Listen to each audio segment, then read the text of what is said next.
তো এটা ইউটিউবে আমার প্রথম ব্লগ। তো বুঝতে পারতেছি না আমি কী করতাম, তো ভাবতেছি যে ডেইলি লাইফস্টাইল নিয়েই ব্লগটা করবো। তো হাই বন্ধুরা, তোমরা কেমন আছো? আশা করি ভালোই আছো। তো আমি আমার আঞ্চলিক ভাষাতেই করতেছি ব্লগটা। তো এখন রান্নাবান্না করতেছি, রাতের রান্নাবান্নাটা শেষ করে বড় ছেলেরে নিয়ে এবার কাছে যাইতাম, তো আগেই রান্নাবান্না করে নিতেছি। এই যে আজকে রান্না করতেছি, তো ডাইলের বড়া দিয়া সাজনে ডাঁটা রান্না করতেছি। এটা আমি প্রথমেই রান্না করতেছি, মনে হইলো ডাইলের বড়া দিয়া সজনে ডাঁটা কেমন হইব দেখি, তো রান্না করতেছি।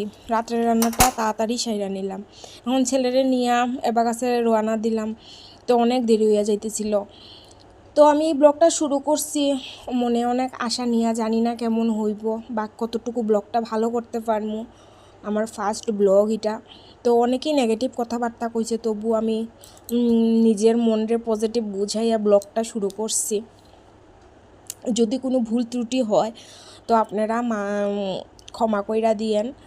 তো আশা করি আপনারা ভালোই লাগবে এই ছোট্ট ব্লগটা। তো আমার ছেলেরে নিয়ে এবার কাছে পৌঁছাই গেলাম।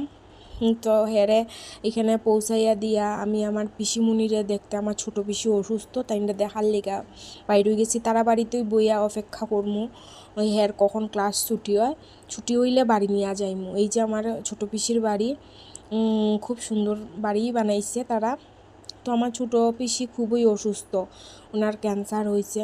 তো শুনছি স্যালাইন চলতেছে ঘরেই, তো দেখতে আইলাম ওনারে। তো এইখানে বইয়া অনেকক্ষণ অপেক্ষা, প্রায় 2 ঘন্টা, 5টার থেকে 7টা পর্যন্ত অ্যাবাকাসের ক্লাস হয়। তো এইখানে বইয়াই অপেক্ষা করছি।